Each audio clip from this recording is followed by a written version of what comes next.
बिस्मिल्लाहिर्रहमानिर्रहीम। अस्सलामु अलैकुम एवरीवन। मेरा नाम है अब्दुर्रहमान और मैं आज आपको मैथ पढ़ाऊँगा। बेसिकली मैथ के अंदर बहुत से क्वेश्चन होते हैं जो कि बच्चों से हल नहीं हो सकते। मैं कोशिश करूँगा कि उन क्वेश्चन को बआसानी सोल्व करने की कोशिश करूँ।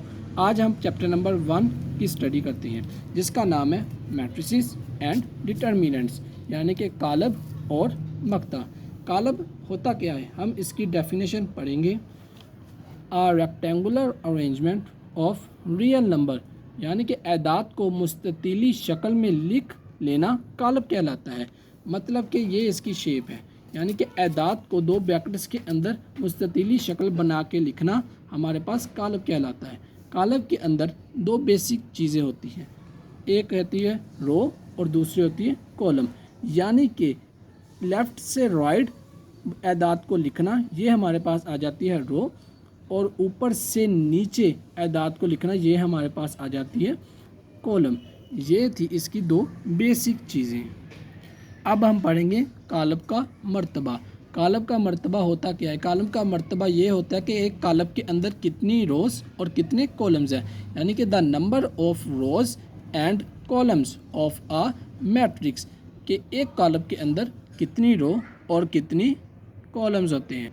तो मैंने एक मिसाल देने के लिए एक कालब की शक्ल बनाई है। हम इसके अंदर मालूम करेंगे कि इसके अंदर कितनी कतारें और कितनी कॉलम्स हैं। तो मैंने आपको बताया था कि इसके अंदर जब हमने लेफ़्ट से राइट की जानिब जाना है, ये हमारे पास आ जाएगी रो।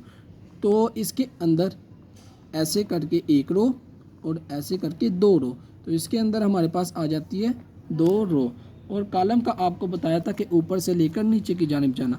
तो अगर हम देखें तो 1, 2 और 3, इसके अंदर 3 कॉलम है। तो याद रखिएगा कि सबसे पहले जब भी हमने रो और कॉलम को लिखना है तो सबसे पहले रो को लिखेंगे और उसके बाद कॉलम को। इनको लिखने का तरीका ये है 2/3, या फिर हम लिख सकते हैं 2 × 3। ये है इनको लिखने का तरीका। कि उसके बाद आगे हम चलते हैं इक्वल मैट्रिसेस की जानिब, यानी कि मसाविल कालब, के कालब जो है वो कब इक्वल होती हैं। इसको इंग्लिश के अंदर एक्सप्लेन करूँगा कि 2 मैट्रिसेस विल बी इक्वल, कि दो कालब जो होती हैं वो कब इक्वल होती हैं, जब ऑर्डर ऑफ ए, जब ए का कॉलम और बराबर हो इज़ इक्वल टू, यहाँ पे मैंने इज़ इक्वल टू लगाया हुआ है, जो कि ऑर्डर ऑफ बी के हो, या फिर कोरेस्पॉन्डिंग एंटायर्स आर इक्वल, कि उनके अंदर अरकान की तादाद जो है वो इक्वल हो। और अगर हम उर्दू में बात करें तो दो कालब मुसावी होंगे अगर दोनों का मर्तबा बराबर हो, दोनों के अरकान एक जैसे हो। मतलब कि ए और बी दो ऑर्डर हैं, इसके अंदर हम इसके अरकान की तादाद और इसके अदाद की तादाद मालूम करेंगे कि वो एक जैसी है कि नहीं। तो यहाँ पर है 3 और यहाँ पर है 5 - 2 3, यहाँ पर है 4, यहाँ पर भी 4, यहाँ पर 7 और 5 + 2 यहाँ पर भी है 7, और यहाँ पर 9 और यहाँ पर 9। तो अगर ये दोनों अरकान में भी और एदाद में भी दोनों में इक्वल हो तो हम कह सकते हैं कि यहाँ पर A = B, यानी कि मैट्रिसेस कहते हैं एक्सरसाइज को। अब हम एक्सरसाइज को सॉल्व करते हैं, जिसके बतौर उसने बताया हुआ है पहला क्वेश्चन मालूम करने का, कि फाइंड करे ऑर्डर, के मर्तबा मालूम करे कि इस ऑर्डर, इस कॉलम के अंदर, इस मैट्रिक्स के अंदर कितने हमारे पास कॉलम और कितनी कतारें हैं। सबसे पहले मैंने आपको बताया हुआ कि लेफ़्ट टू राइट से अगर हम जाएं तो वो हमारे पास कॉलम, और ऊपर से नीचे की तरफ जाएं तो वो हमारे पास क्या है, कॉलम। तो 2 से लेकर 3 तक जाएं तो ये हमारे पास है एक कतार, और 5 - 5 से लेकर 6 तक। ये हमने नहीं देखना कि इसके अंदर माइनस का साइन आ रहा है, प्लस का साइन आ रहा है, बस हमने ये देखना है कि कतारें कितनी हैं और कॉलम कितने हैं। तो सबसे पहले हम देखेंगे कि 2 से 3 तक एक हमारे पास कतार बन रही है, और -5 से लेकर 6 तक ये भी हमारे पास एक कतार बन रही है, और 2 से लेकर -5 तक एक कॉलम, और 3 से लेकर 6 तक हमारे पास एक कॉलम बन रहा है। तो हम इसको लिख सकते हैं कि 2/2, क्योंकि हमारे पास दो कतारें और दो ही कॉलम हैं। या फिर आप इसको लिख सकते हैं 2 × 2। इसके बाद दूसरा पार्ट है हमारे पास बी पार्ट। इसके अंदर उसने यही पूछा हुआ है कि इस मर्तबा क्या है, ये भी वही होगा 2/2। बस इसका यही आंसर देना है, यही हमने मालूम करना है और यही हमने आंसर देना है। उसके बाद पार्ट नंबर है सी, जिसके बतौर उसने पूछा कि इसके अंदर कॉलम और रो कितनी है। इसके अंदर एक रो है और 2 कॉलम है, यानी कि इसके अंदर एक ऐसे रो और एक कॉलम और 2 कॉलम। तो मैंने आपको बताया हुआ कि सबसे पहले हम क्या लिखेंगे, रो। तो हमारे पास रो कितनी है, 1, और उसके बाद हम लिखेंगे कॉलम यानी कि 2, और उसके बाद आता है डी पार्ट, जिसके अंदर उसने यही सवाल किया हुआ है। तो हम बता सकते हैं कि 1 2 3, 3 हमारे पास रो है और हमारे पास एक कॉलम है। तो हम यहाँ पे साइड पे करके लिख सकते हैं कि सबसे पहले हम किसको लिखना है, रो को। तो हमारे पास रो कितनी है, 3, और हमने कॉलम को लिखना है, वो हमारे पास है 1। तो ये हमारा होगा आंसर। आगे ई पार्ट को देखें तो इसके अंदर 1 2 3, 3 कॉलम है और 1 2 रो है।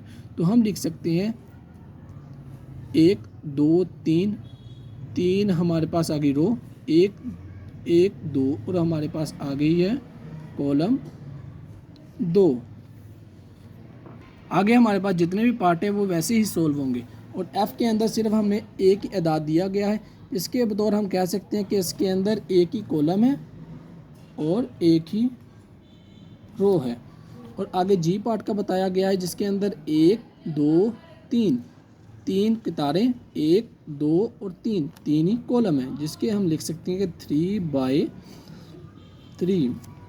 आगे आ जाता है क्वेश्चन नंबर 1 का लास्ट पार्ट, जिसके अंदर हम कह सकते हैं कि 1 2 कितारें, 1 2 और 3, 3 हमारे पास है कॉलम, जबकि हम लिख सकते हैं 2/3। ये हमारा हो गया क्वेश्चन नंबर 1 कंप्लीट। अब हम पढ़ेंगे क्वेश्चन नंबर 2, जिसमें उसने अंदर पूछा हुआ है कि विच आर इक्वल, यानी कि कौन कौन से मसावी जो हैं वो इक्वल हैं। तो अब हम देखेंगे अरकान की तादाद और अदाद जो है वो किस किस के इक्वल हैं। तो अगर हम ए को देखें, ए के अंदर एक ही रो और एक कॉलम और एक अदद है। तो अगर हम सारे कॉलम को देखें तो हमारे पास सी ऑप्शन आता है, जिसके 5 - 2 यानी कि 3 आता है।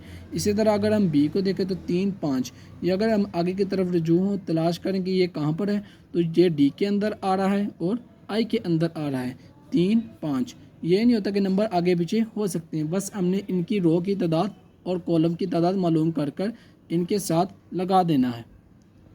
तो इनके साथ लगाएंगे तो ये हमारे पास आंसर आ जाएंगे। ये मैंने लिखा हुआ है कि ए जो है वो सी के इक्वल, और B I D A equal है, ई एच जे इक्वल है और एफ जी इक्वल है। आपने इनको ढूंढकर ऐसे इक्वल के निशान लगा देने। तो आगे हम क्वेश्चन नंबर 3 की तरफ बढ़ते हैं, जिसके अंदर उसने पूछा हुआ कि find the values of A B C and D.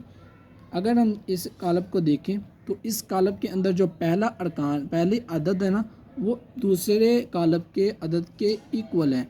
तो हम लिख सकते हैं कि a + c = 0। ऐसी ही हमने इक्वेशन बन जाती है अगर हम इसको इसके इक्वल रख के रखें। तो हम इसे लिखेंगे इक्वेशन नंबर 1, और दूसरा देखें तो दूसरा पार्ट दूसरे के इक्वल है, यानी कि a + 2b = -7। अब हम दे देंगे इसको इक्वेशन नंबर 2, और इसी तरह तीसरे को तीसरे के इक्वल, चौथे को चौथे के इक्वल। ये देखिए मैंने ये लिख दिया है कि हमने पहले अदद को पहले के इक्वल, दूसरे को दूसरे के, तीसरे को तीसरे के और चौथे को चौथे के, और हमने इनकी इक्वेशन बना ली है। हमने सबसे पहले उस इक्वेशन को सोल्व करना है जिसके अंदर एक वेरिएबल हो। देखें तो सी के अंदर एक वेरिएबल है और 2 नंबर है। तो सबसे पहले हम सी को सोल्व करेंगे कि c - 1 = 3। तो जो भी इधर माइनस वाली रकम हो इक्वल टू के उधर जाएगी वो प्लस से हो जाएगी। तो हमने c = 3 + 1, आंसर आएगा 4। और ये जो c का आंसर आया है, इनको हमने इन 3 इक्वेशंस में से किसी के अंदर पुट करके दूसरे वेरिएबल का आंसर निकालना है। तो सबसे पहले हम देखेंगे कि पहली इक्वेशन के अंदर 2 वेरिएबल है a + c। c का आंसर हमें मालूम है, तो हमने c की वैल्यू इसके अंदर पुट कर देनी है।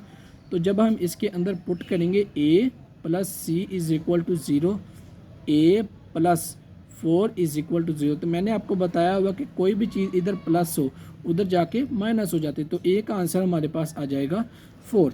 इसी तरह अगर हम इक्वेशन नंबर 2 को देखें तो हमारे पास ए की वैल्यू मौजूद है जो कि हम इसके अंदर पुट करके बी की वैल्यू मालूम कर सकते हैं।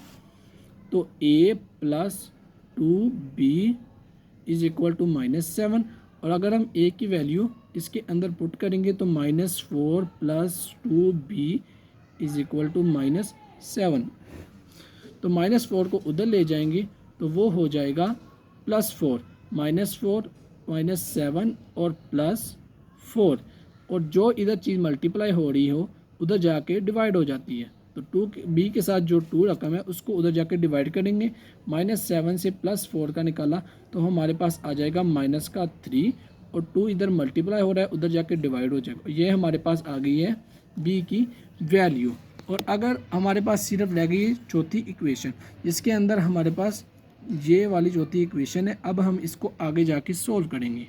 तो अब हम इसे सोल्व करने जा रहे हैं। जैसा कि मैंने आपको बताया कि अगर हम इस वाली चीज़ को इधर ले आएंगे तो वो प्लस से माइनस की तरफ हो जाएगी। 4d, ये वाली हमने -2 +2 इधर लेके आए तो ये बन गया -2d -6 इज इक्वल टू, वहाँ पे क्या रह जाना है 0। तो इस -6 को हम उधर ले जाएंगे और 4d -2d हमारे पास आ जाएगा 2d इज इक्वल टू 6।